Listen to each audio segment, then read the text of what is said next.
students.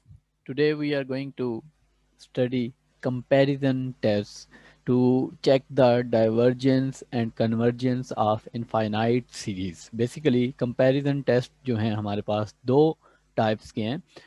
The first one is direct comparison test and the second one is limit comparison test. Okay.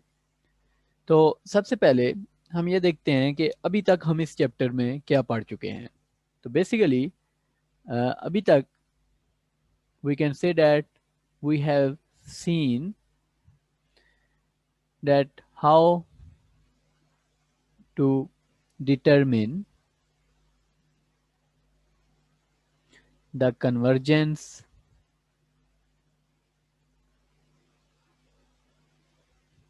and divergence.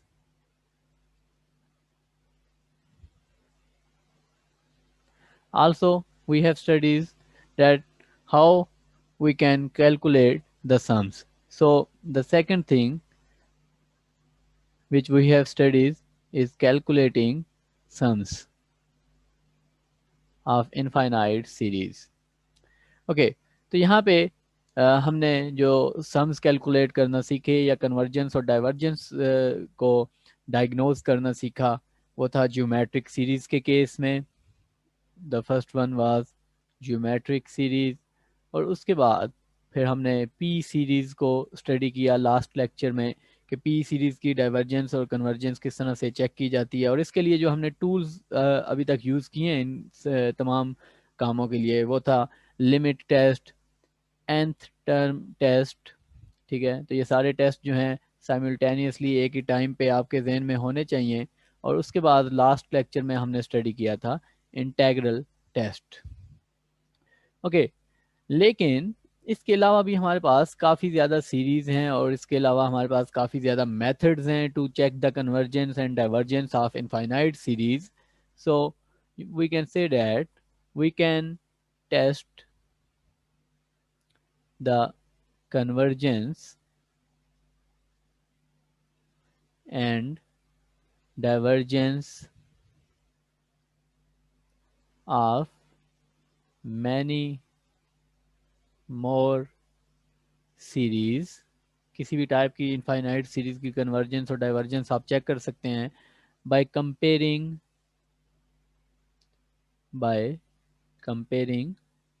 their terms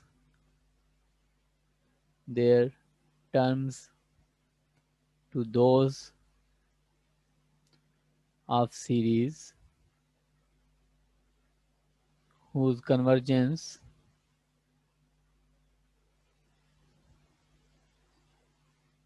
is known. यहाँ पे जो हमारे पास comparison tests हैं उसमें जो हम method use करते हैं या जो टेक्निक आप कह सकते हैं जो हम यूज़ करते हैं वो ये है कि हम कोई पहले ऐसी सीरीज़ चूज़ करते हैं जिसकी कन्वर्जेंस हमें पता हो कि क्या ये सीरीज़ कन्वर्ज कर रही है या डाइवर्ज कर रही है. यानी कि हम अगर फाइंड करना चाहते हैं किसी सीरीज़ की कन्वर्जेंस या डाइवर्जेंस, लेट से ये हमारे पास सीरीज़ है जिसकी हम कन्वर्जेंस या डाइवर्जेंस चेक करना चाहते हैं तो हम कोई दूसरी सीरीज़ खुद से एज्यूम करते हैं बी एन. ठीक है, जिसकी कन्वर्जेंस या डाइवर्जेंस हमें पता होती है कि ये कन्वर्ज करती है या डाइवर्ज करती है. तो हम उस सीरीज़ को बी एन को कंपेयर करते हैं with the given series A N. ठीक है, और उस कंपैरिजन के नतीजे में हमने कुछ रूल्स डेवलप किए हुए हैं और उन रूल्स को जहन में रखते हुए हम डिसाइड करते हैं कि ए एन का यानी कि गिवन सीरीज का बिहेवियर क्या होगा. तो इसको मज़ीद डिटेल में हम देखते हैं. The first rule is known as comparison test.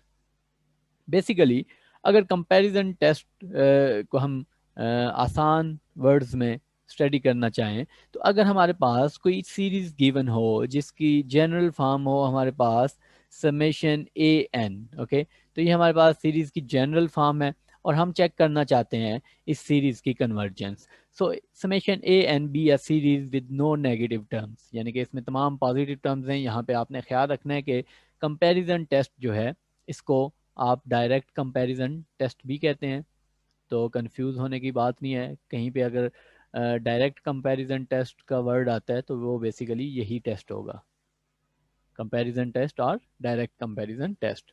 तो अगर हमारे पास एक ऐसी सीरीज है तो ये सीरीज कन्वर्ज करेगी if there is a convergent series c n, यानी कि एक दूसरी सीरीज जो हमने सी एन खुद से सपोज की हुई थी, अगर वो सीरीज भी कन्वर्ज करती हो। इन दोनों रूल्स को, जो ए और बी रूल्स लिखे हुए हैं, इनको अगर मैं आसान वर्ड्स में आपके लिए यहाँ पे लिखूं, तो समेशन ए एन, यानी कि ए एन हमारी गिवन सीरीज है जिसको हमने फाइंड करना होगा। This series converges if there is a convergent series, convergent series summation c n, जो हमने खुद से चूज की थी, ठीक है। और यहाँ पे शर्त क्या है कि A N is less than और इक्वल टू सी एन, ठीक है। जो सीरीज या nth टर्म होगी ए एन, वो लेस है nth term of that series which we have supposed which is c n. यहाँ पे सी एन लार्जर सीरीज है या लार्जर टर्म है, और ए एन जो है आपके पास स्मॉलर टर्म है, ठीक है। C n is greater than a n यहाँ पे लिखा हुआ है। इसको आप लेमैन लैंग्वेज में कह सकते हैं, if larger series is convergent, यानी कि सी एन अगर कन्वर्जेंट है which is c n, so if larger series is convergent then smaller which is a N is always convergent, ठीक है। अगर बड़ी सीरीज कन्वर्ज कर रही है तो स्मॉल सीरीज जो है वो हमेशा कन्वर्ज करेगी, इज ऑलवेज कन्वर्जेंट। इसको आप इस तरीके से समझ सकते हैं इस बात को कि सी एन जो है वो एक बड़ी सीरीज है, ठीक है।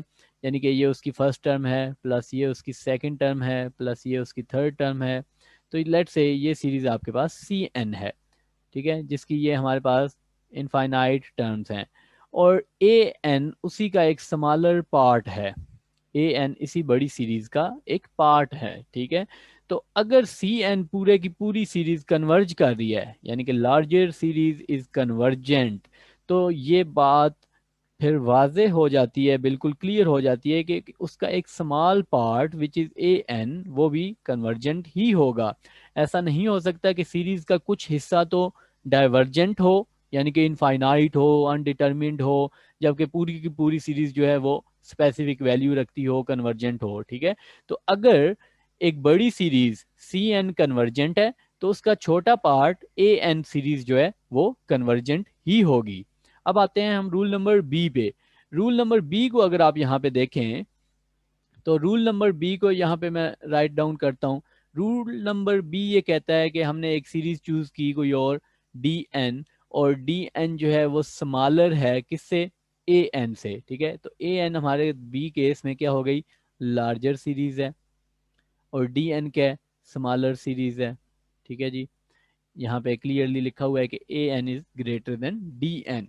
तो यहाँ पे अगर आपके पास स्मॉलर सीरीज डाइवर्जेंट है तो ग्रेटर सीरीज डाइवर्जेंट ही होगी, ठीक है।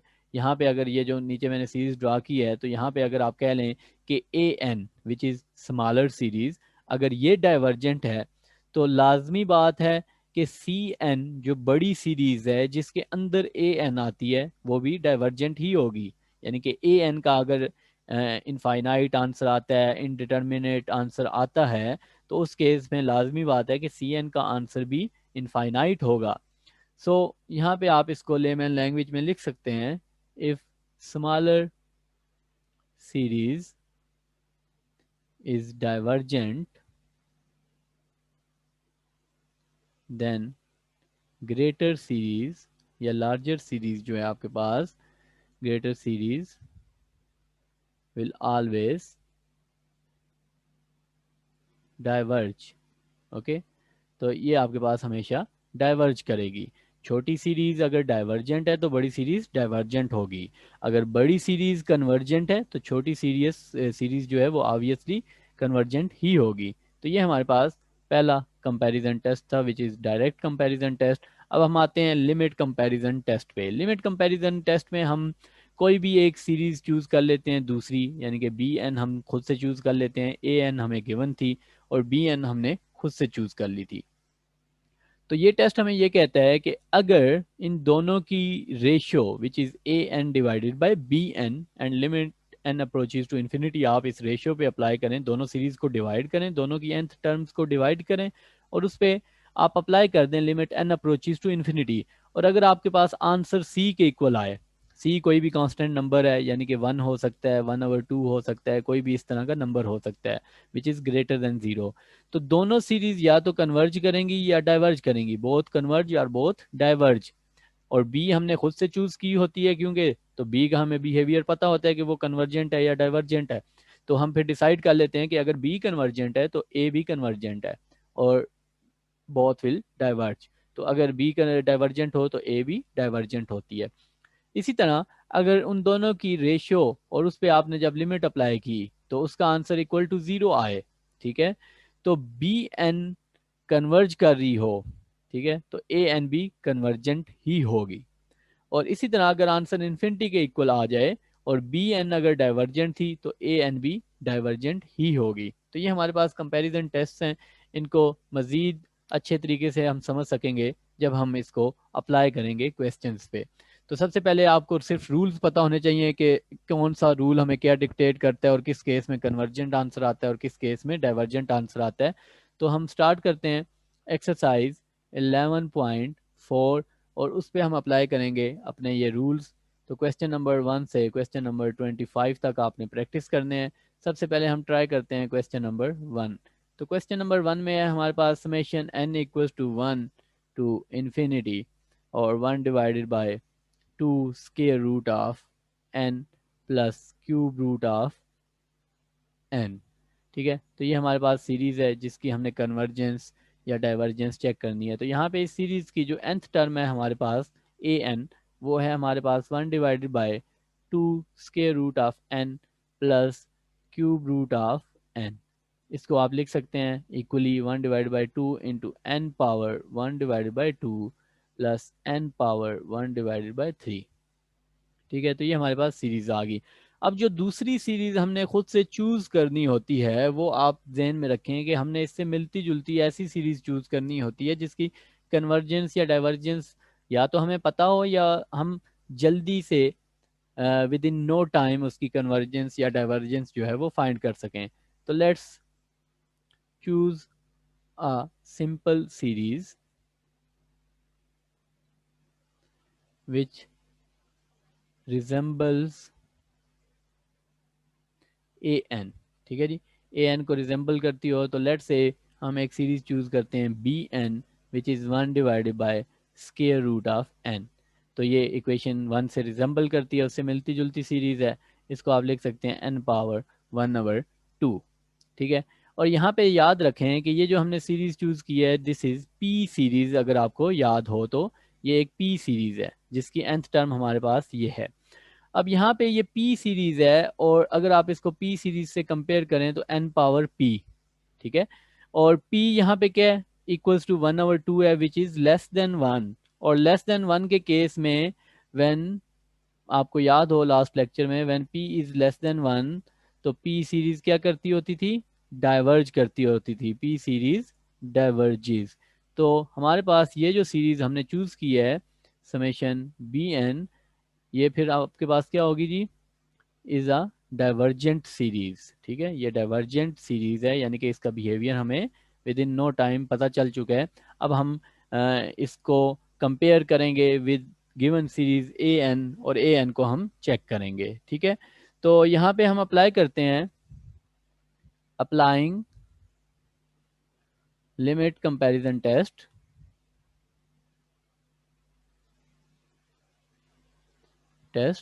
और लिमिट कंपैरिजन टेस्ट क्या कहता था कि आपने रेशियो पे limit N approaches to infinity check करना होता है, किस रेशियो पे, A N divided by B N पे। तो ये आ जाएगा limit N approaches to infinity, A N आप सबसे पहले ऊपर लिखेंगे 1 divided by 2 N power 1/2 plus N power 1/3 divided by 1 divided bye N power 1/2। तो ये हमारे पास सीरीज आ गई, ठीक है। और अब हमने क्या करना है यहाँ पे कि सबसे पहले हम क्या करेंगे कि अंडर रूट एन जो है उसको आप कॉमन कंसिडर कर सकते हैं, या अगर आप इसको मल्टीप्लाई की फॉर्म में लिखें इस फ्रैक्शन को तो ये अंडर रूट एन जो है या एन पावर 1/2 जो है ये आपके पास ऊपर आ जाएगा। तो इसको आप लिख सकते हैं n power 1/2 divided by 2 n power 1/2 plus n power 1/3। Okay, तो limit n approaches to infinity n power 1/2 divided by n power 1/2, आप यहाँ से कॉमन ले लें तो आपके पास यहाँ पे बचेगा 2 plus n power 1/3 divided by n power 1/2, क्योंकि इस टर्म के साथ n पावर 1/2 नहीं था तो उसको उससे डिवाइड भी करना पड़ेगा। ये कैंसिल हो जाएंगी दोनों टर्म्स और आपके पास बचेगा limit n approaches to infinity 1 divided by 2 plus n power 1/3 minus 1/2। जब आप n पावर 1/2 को ऊपर लेके आएंगे वो आपके पास प्लस हो जाएगा, तो 1/3 माइनस 1/2। तो 1/3 माइनस 1/2 आपके पास किसके इक्वल होता है? -1/6 के इक्वल होता है। तो ये आ जाएगा limit n approaches to infinity 1 divided by 2 plus n power -1/6। Okay, तो ये आ जाएगा आपके पास -1/6। यहाँ पे n पावर 1/6 है, तो इस पावर को जब आप नीचे डिनोमिनेटर में ले जाएंगे तो इस पावर को आप प्लस की फॉर्म में लिख सकते हैं n पावर 1 डिवाइडेड बाय 6। तो लिमिट आप अप्लाई कर दें यहाँ पे 1 डिवाइडेड बाय 2 प्लस 1/n की जगह इन्फिनिटी पुट कर दें, इन्फिनिटी पावर 1/6। तो ये बेसिकली आपके पास 1 डिवाइडेड बाय 2 प्लस 1/इन्फिनिटी आ जाएगा। और 1 डिवाइडेड बाय इन्फिनिटी आपके पास क्योंकि किसके इक्वल होता है? 0 के इक्वल होता है, तो आपके पास आंसर आएगा 1/2। तो limit n approaches to infinity on the ratio a n divided by b n का आंसर आपके पास 1/2 आ गया, which is equal to c। Okay, तो जब आंसर आपके पास 1/2 यानी कि c के इक्वल आ जाए तो उस केस में according to limit comparison test आपके पास पहला रूल बनता है विच सेज बोथ कन्वर्ज और बोथ डाइवर्ज। ठीक है, तो हमारे पास दोनों सीरीज जो हैं वो कन्वर्ज करेंगी या डाइवर्ज करेंगी, hence both will diverge or both will converge according to limit comparison test। ठीक है, according to limit comparison test। तो हमें यहाँ से पता है कि सिंस जो हमने खुद सीरीज चूज की थी that was summation b n which is b series, और वो पी सीरीज थी, और पी सीरीज हमारे पास डाइवर्जेंट होती है जब आपके पास पावर 1 डिवाइडेड बाय 2 हो यानी कि लेस देन 1 हो। तो आप यहाँ पे अपना डिसीजन जो है वो फाइनली लिख सकते हैं, hence summation n equals to 1 to infinity a n equals to summation n equals to 1 to infinity। और इस जो हमारे पास गिवन सीरीज थी वो थी 2 square root n plus cube root of n is divergent because क्यों? क्योंकि हमारे पास जो हमने खुद सीरीज चूज की थी b n equal to summation equal to n equal to 1 to infinity 1 divided by square root of n is divergent. क्योंकि ये सीरीज हमारे पास डाइवर्जेंट थी तो इसलिए जो गिवन सीरीज ए एन है वो भी डाइवर्जेंट होगी। अब हम आते हैं क्वेश्चन नंबर 7 पे। क्वेश्चन नंबर 7 पे हमारे पास है summation n equal to 1 to infinity n divided by 3n plus 1 whole power n। Okay, तो ये हमारे पास सीरीज है और इसका बिहेवियर जो है वो हमने चेक करना है कि ये कन्वर्जेंट होगी या डाइवर्जेंट होगी।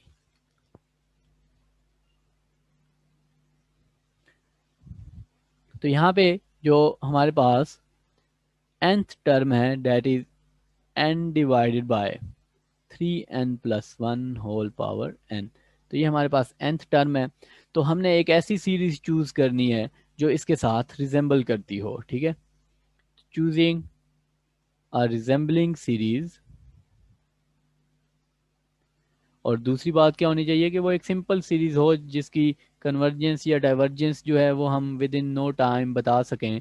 तो वो सीरीज हमारे पास हो सकती है equal to 3n equal to 1 to infinity, और इस सीरीज के साथ रिजेंबल करती हुई सीरीज हमने चूज कर ली n divided by 3n whole power n। ठीक है, और ये इसके साथ मैच करती है, जो हमारी ए एन सीरीज है यानी कि गिवन सीरीज है उसके साथ मैच करती है। एन एन कैंसिल हो जाएगा, n equal to 1 to infinity, तो 1/3 पावर एन आ जाएगा हमारे पास, ठीक है। और यहाँ पे अगर आप एक बात जहन में रखें तो वो बात यह है कि बी एन और ए एन में से बड़ी सीरीज कौन सी है और छोटी सीरीज कौन सी है। यहाँ पे आपके पास जो बड़ी सीरीज है वो बी एन है। क्यों? क्योंकि बी एन का जो आपके पास डिनोमिनेटर है वो स्मॉल है, यानी कि 3n बी एन का डिनोमिनेटर है, जबकि बी एन का डिनोमिनेटर 3n है और ए एन का डिनोमिनेटर 3n+1 है। तो जब आपके पास लार्जर डिनोमिनेटर हो तो इसका मतलब है कि ओवरऑल जो आंसर है आपके पास वो स्मॉलर आएगा। यहाँ पे इसको आप एक और तरीके से आसानी से इस तरह से समझ सकते हैं कि अगर आप n की वैल्यू 2 पुट करके देख लें तो n इक्वल्स टू 2 अगर आप ए एन में पुट करें तो ए एन का आंसर आपके पास आएगा 2 divided by 3 into 2+1 whole power 2। तो ये आंसर आएगा 2 डिवाइडेड बाय 6+7 होल पावर 2। तो ये आंसर आ जाएगा 4 डिवाइडेड बाय 49। तो ये आंसर आ गया ए एन का। और अगर आप n इक्वल टू 2 पुट करें बी एन में तो बी एन का आंसर आपके पास आएगा n डिवाइडेड बाई 3n है आपके पास होल पावर n। तो ये आंसर आएगा 2 divided by 3 multiply by 2 whole power 2। तो 2 तो कैंसिल हो गया, तो इसका आंसर आएगा 1/9, ठीक है। 4/49। तो 4/49 अगर मैं आपको कैलकुलेटर से सॉल्व करके दिखा दूं तो 4 डिवाइडेड बाय 49 का आंसर आपके पास आता है 0.08, 0.08। और 1 डिवाइडेड बाय 9 का आंसर आपके पास आता है 0.11, ठीक है। तो लार्जर आंसर कौन है? बी का आंसर लार्जर है आपके पास। So B N is a greater series, larger series as compare to A N, ठीक है। तो यहाँ पे हमने डिसाइड कर ली सबसे पहले बी सीरीज जो खुद से चूज करनी थी, और दूसरी बात हमने ये भी डिसाइड कर लिया कि b N is a larger series, ठीक है। अब हम चलते हैं और कंपेयर करते हैं, सॉरी पहले हम देखते हैं कि बी एन का बिहेवियर क्या है। तो limit N approaches to infinity on b n, यानी कि बी एन की हम डाइवर्जेंस या कन्वर्जेंस चेक करने लगे हैं using applying nth term test. nth term test से हम बी एन की कन्वर्जेंस या डाइवर्जेंस चेक करने लगे हैं। तो limit N approaches to infinity, b n का आंसर था 1/3 पावर इन्फिनिटी, और ये आ जाएगा आपके पास 1/3 पावर एन था। इसकी जगह जब आप पुट कर देंगे एन की जगह इन्फिनिटी तो 1/3 पावर इन्फिनिटी। अब आपको अगर याद हो तो 1/3 जो है वो लेस देन 1 एक नंबर है। जब भी आपके पास लेस देन 1 नंबर की पावर इन्फिनिटी हो तो आंसर आपके पास 0 होता है, ठीक है। जब आपके पास नंबर ग्रेटर देन 1 हो और उसकी पावर इन्फिनिटी हो तो आंसर आपके पास इन्फिनिटी आता है, और लेस देन 1 हो नंबर और उसकी पावर इन्फिनिटी हो तो आंसर 0 आता है। Please keep it in mind, okay. यहाँ पे आपने डायरेक्ट इसको इन्फिनिटी नहीं लिख देना, ठीक है। इसका एक और प्रूफ यूं बनता है कि 1 पावर इन्फिनिटी तो 1 ही रहेगा, और 1 डिवाइड बाई 3 पावर इन्फिनिटी तो 1/इन्फिनिटी इक्वल टू 0। तो इस तरह से भी आप इसको प्रूव कर सकते हैं, या आसान वर्ड्स में जहन में रखें कि जब आपके पास लेस देन 1 नंबर हो तो पावर इन्फिनिटी हो तो आंसर 0, जब ग्रेटर देन नंबर हो 1 से ग्रेटर हो और उसकी पावर इन्फिनिटी हो तो आंसर इन्फिनिटी। तो यहाँ पे आंसर 0 आ रहा है। और according to nth term test जब आपके पास आंसर 0 हो तो सीरीज जो है वो कन्वर्जेंट होती है, ठीक है। सो बी एन इज कन्वर्जेंट, यानी कि जो बी एन सीरीज है वो कन्वर्जेंट है बाय nth टर्म टेस्ट, ठीक है जी। यहाँ पे एक और बात हमें पता है कि b N is greater than a n. तो बड़ी सीरीज जब कन्वर्जेंट है तो छोटी सीरीज हमेशा कन्वर्जेंट होती है according to direct comparison test. Direct comparison test हमें क्या कहता था? If larger series is convergent then smaller series is always convergent, ठीक है। तो ये अगर आप रूल यहाँ पे अप्लाई करें तो रूल सारे आपने जहन में रखने हैं। सिंपल सा रूल है कि बड़ी सीरीज कन्वर्ज करती है, छोटी सीरीज भी कन्वर्ज ही करेगी। अगर एक छोटी सीरीज डाइवर्ज करती है तो बड़ी सीरीज जो उसी से मिलके बनी है वो भी डाइवर्ज ही करेगी। तो यहाँ पे since Bn is convergent, Bn is convergent का मतलब क्या है, लार्जर सीरीज इज कन्वर्जेंट, ठीक है, Bn हमारी लार्जर सीरीज है, hence An which is smaller series is also convergent by direct comparison test. तो आपने टेस्ट का नाम भी बताना है कि कौन से टेस्ट के अकॉर्डिंग आप ये बात कर रहे हैं, बाय डायरेक्ट कंपैरिजन टेस्ट, ठीक है। तो डायरेक्ट कंपैरिजन टेस्ट के मुताबिक फिर सीरीज ए एन जो है वो कन्वर्जेंट होगी, यानी कि series n equal to 1 to infinity A N which is equal to n equal to 1 to infinity n divided by 3n plus 1 whole power n is convergent, ठीक है जी। तो ये हमारा फाइनल डिसीजन है according to direct comparison test. Now question number 24, इसको हम अब दोनों मेथड्स से करेंगे, डायरेक्ट कंपैरिजन टेस्ट से भी और लिमिट कंपैरिजन टेस्ट से भी, ताकि आपको पता चले कि दोनों मेथड से हमारे पास सेम आंसर आता है। आप चाहे कोई भी मेथड यूज़ कर लें, इंटीग्रल टेस्ट लगा लें, direct comparison test, limit comparison test आप अप्लाई कर लें, और फोर्थ था हमारे पास जो हमने स्टार्ट में पढ़ा था nth टर्म टेस्ट, तो चाहे आप वो अप्लाई कर लें, आपके पास आंसर जो है सीरीज का कि वो कन्वर्जेंट है या डाइवर्जेंट है वो आपके पास सेम आएगा। तो ये हमारे पास एक गिवन सीरीज है और इसका बिहेवियर हमने चेक करना है, ठीक है। तो ये हमारे पास क्वेश्चन है, इसका बिहेवियर हमने चेक करना है, तो हम इसको चेक करेंगे by limit comparison test. Question में उसने ऐसी कोई रिस्ट्रिक्शन नहीं लगाई हुई कि आप दोनों टेस्ट अप्लाई करें, लेकिन मैं ये क्वेश्चन करूंगा दोनों मेथड से, ताकि आपको पता चल सके कि दोनों मेथड से आप ये क्वेश्चन कर सकते हैं, कोई भी मेथड आप अप्लाई कर सकते हैं। तो लिमिट कंपैरिजन टेस्ट भी हम अप्लाई करेंगे और हम डायरेक्ट कंपैरिजन टेस्ट भी अप्लाई करेंगे और देखेंगे कि क्या दोनों केसेस में आंसर सेम आता है या नहीं आता, ठीक है। तो सबसे पहले जो काम हमने करना है कि वो हमने चूज करनी है एक रिजेंबलिंग सीरीज, ठीक है जी, चूज रिजेंबलिंग सीरीज। तो यहाँ पे अब आपको अंदाज़ा हो चुका होगा कि इसकी रिजेंबलिंग सीरीज क्या होगी, ठीक है। तो रिजेंबलिंग सीरीज यानी कि समेशन बी एन जो आप चूज करेंगे that will be n equal to 1 to infinity 3n minus 1 divided by 3n। तो ये इसकी रिजेंबलिंग सीरीज है, ठीक है। और यहाँ से अगर आपको क्लियरली नज़र आ रहा हो, ये हमारे पास क्या थी, ये हमारे पास ए एन सीरीज और ये बी एन सीरीज है।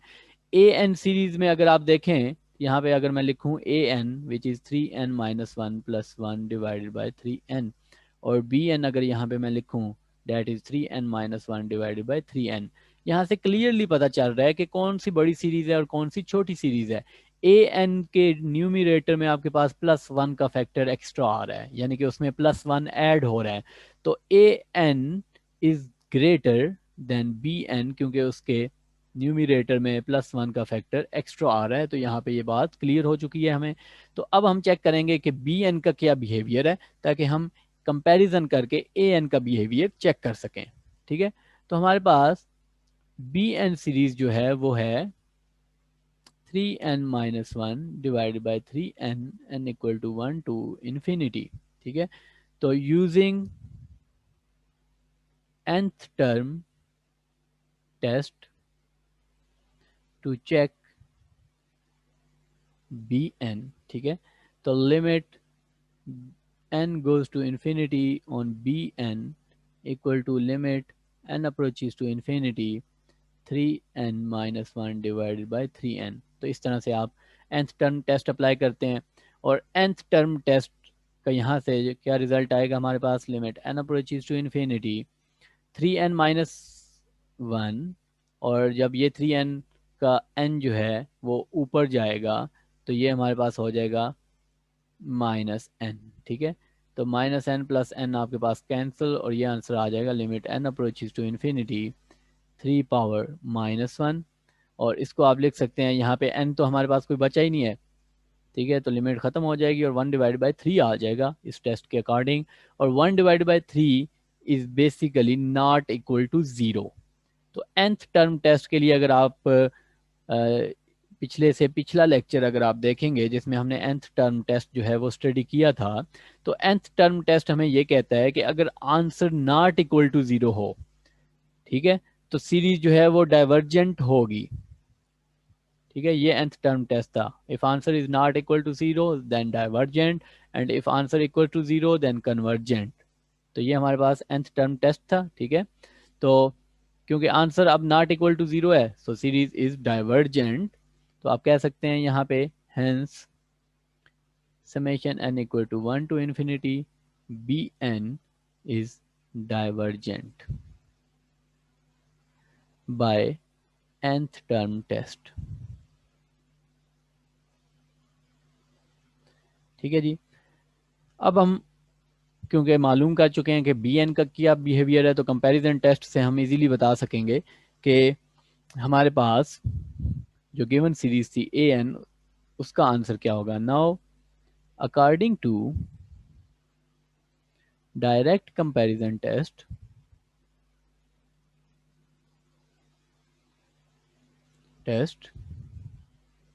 If a N is greater than b n, हमारे पास जो ए एन सीरीज है वो ग्रेटर देन बी एन थी, अभी हमने क्योंकि ये चेक किया था। यहाँ पे अगर आप देखें तो a n greater than b n है हमारे पास। तो if a N is greater than b n हो and if b N is divergent, यानी कि स्मॉलर सीरीज डाइवर्जेंट हो, smaller series is divergent, b n divergent होने का क्या मतलब है, smaller series is divergent, then a N which is larger series is divergent. ठीक है, स्मॉलर सीरीज डाइवर्जेंट होगी तो लार्जर सीरीज ऑलवेज डाइवर्जेंट होगी। अगर ये एक लार्जर सीरीज थी और ये एक उसका छोटा सा पार्ट स्मॉलर सीरीज है, और अगर स्मॉलर सीरीज डाइवर्जेंट है तो लाजमी बात है कि लार्जर सीरीज भी डाइवर्जेंट होगी। ऐसा नहीं हो सकता कि छोटा सा पार्ट तो डाइवर्जेंट हो लेकिन ओवरऑल सीरीज, बड़ी सीरीज जो है वो कन्वर्जेंट आ रही हो। ठीक है, ऐसा तो नहीं हो सकता। तो अगर एक स्मॉलर सीरीज बी एन जो है वो डाइवर्जेंट है, तो लार्जर सीरीज ए एन भी डाइवर्जेंट होगी। ठीक है, तो this is divergent according to direct comparison test. ठीक है, अब हम अप्लाई करेंगे मेथड टू, और हम इसको एक और तरीके से देखेंगे। मेथड टू, ठीक है, लिमिट कंपैरिजन टेस्ट अप्लाई करते हैं। लिमिट कंपैरिजन टेस्ट, और देखते हैं हमारा क्या रिजल्ट आता है। तो लिमिट कंपैरिजन टेस्ट में आप रेशियो की लिमिट कैलकुलेट करते होते हैं, limit n goes to infinity A N divided by b n. तो यहाँ पे ए एन और बी एन की वैल्यूज पुट करें। तो ए एन की वैल्यू क्या है हमारे पास, ए एन की वैल्यू थी हमारे पास 3n-1 plus 1 divide by 3n, और बी एन की क्या वैल्यू है हमारे पास, 3n-1 divided by 3n। 3n cancel हो जाएंगे हमारे पास। ठीक है, और हमारे पास बचेगा limit n approaches to infinity 3n-1 plus 1 divided by 3n-1। ठीक है, अगर आप ऊपर से 3n-1 कॉमन ले लें तो आपके पास आएगा 3n-1, 1 प्लस 1 के साथ कोई 3n-1 नहीं था तो इसको डिवाइड करना पड़ेगा हमें, डिवाइडेड बाय 3n-1। ये भी कैंसिल हो जाएंगे हमारे पास। अब आप n की वैल्यू पुट कर दें तो ये आ जाएगा हमारे पास 3 इन्फिनिटी -1। तो इन्फिनिटी -1 आपके पास क्या होता है जी, इन्फिनिटी के इक्वल होता है। तो 1 प्लस 1 ओवर इन्फिनिटी, और 1 ओवर इन्फिनिटी 0 के इक्वल होता है, तो 1 plus 0 equal to 1 which is equal to c. ठीक है, तो ये इक्वल टू सी आ गया, यानी कि एक कांस्टेंट नंबर आ गया है। तो according to limit comparison test, अगर आपके पास आंसर सी के इक्वल आ जाए तो दोनों सीरीज जो हैं वो कन्वर्ज करेंगी या डाइवर्ज करेंगी। ठीक है, तो यहाँ पे आप कह सकते हैं since answer is equal to c which is greater than 0, hence both an and bn will diverge or both will converge। या तो दोनों डाइवर्ज करेंगी या दोनों कन्वर्ज करेंगी। लेकिन अभी हम शुरू में कैलकुलेट कर चुके हैं कि बी एन जो है वो डाइवर्जेंट है, since b N is divergent, hence according to limit comparison test,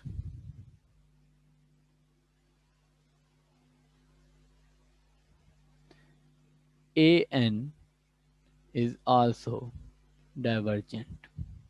ठीक है, तो हमने दो मेथड से इस क्वेश्चन को सॉल्व किया और दोनों मेथड से हमारे पास जो आंसर आया वो हमें ये बता रहा है कि सीरीज जो है वो डाइवर्जेंट है।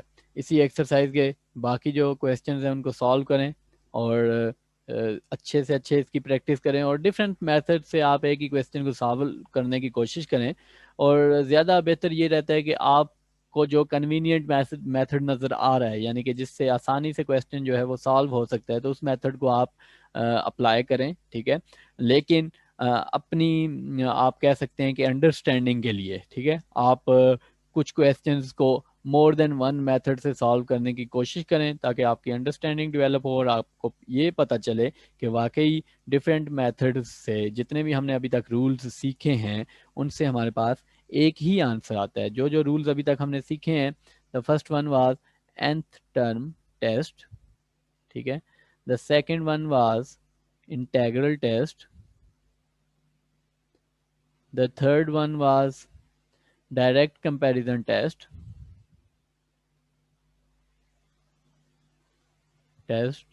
and the fourth one was limit comparison test। तो ये चार मेथड्स अभी तक हमने सीखे हैं। मज़ीद हम कुछ मेथड्स जो हैं वो नेक्स्ट एक्सरसाइज में सीखेंगे। तब तक अपना ख्याल रखिए।